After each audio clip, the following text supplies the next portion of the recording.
Unsolicited commentary. Hello and marry me. This tea is poppin'. We are going to be talking about Rachel Dolezal. I'm just going to tell my commentary and my feelings on the subject. Disclaimer.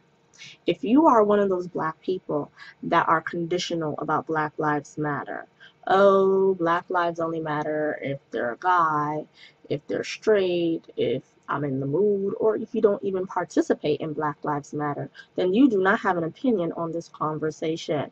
Thank you. And for white people, no offense, but your position on this subject has been made for you ages ago when you created the one drop rule.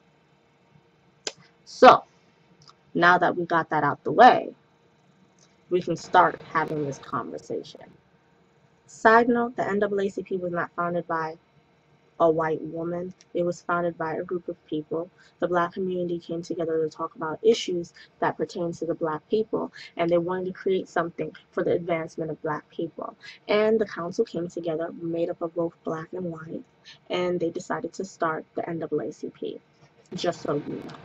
So, you know, let's talk about the fact that just because you do not identify as white doesn't mean that gives you a right into claiming blackness.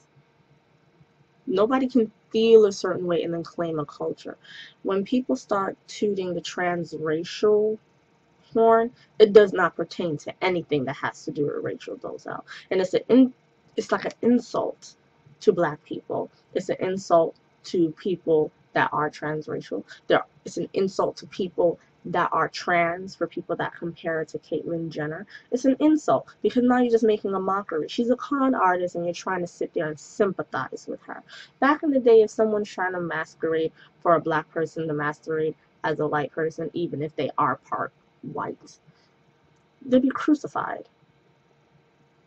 So, let's stop all the comparison. Let's stop trying to act like it wasn't intentional. She was intentional. Yeah, you adopted your brother, per se. I'm not going to get into the family dynamics of all of that because we don't care what your family issues are. That doesn't give you an excuse to masquerade as a black person, because you have to understand what she did. You are stealing stories and memories, telling other people's stories, profiting on telling other people's stories, teaching classes about blackness, talking about black hair and black experiences that you have no account of.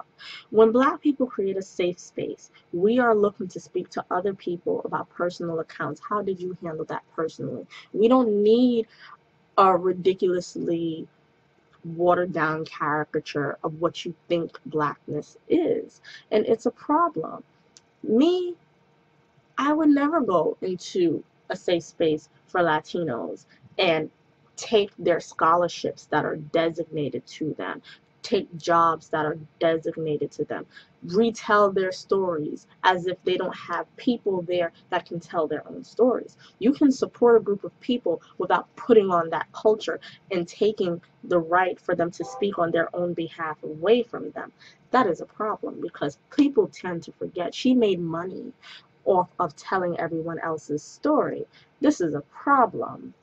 We can't even talk about the fact that she had this fake black man play her father to convince her student during Black History Month that she's black, telling a Hispanic woman in her class that she didn't look Hispanic enough to talk about Hispanic experiences.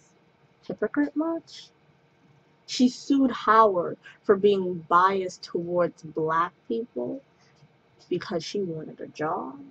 Really? Look.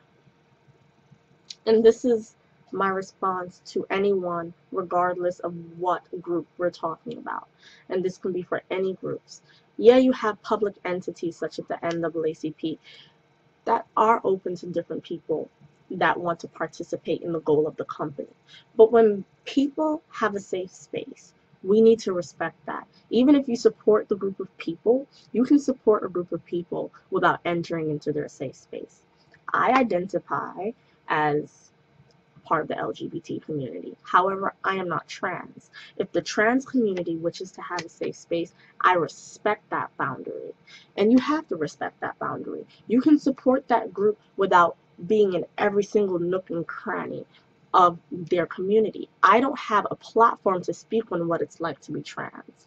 And no, being trans is not the same as, oh, I was a tomboy for 2 years. No, it's an entire experience, and people need to respect that. Why is it when it comes to Black people, we are not allowed to have a safe space? We have to allow people to just do backflips all into our safe spaces. We need to do better. Rachel Dolezal does not get a pass. Not at all. No, no. But then again, she could be unapologetic about putting on Blackness, because trust and believe, she is not letting that con up. She been LARPing so long, she believes her own lie. She is unapologetic about the fact that she exploited the Black community completely, taking jobs and opportunities from Black people that are deserving of that. But then again, what the hell do I know? I am Rachel Dolezal, and my family, my parents used to hunt with bows and arrows. I remember having those straw dolls. I used to breed them when I was a child.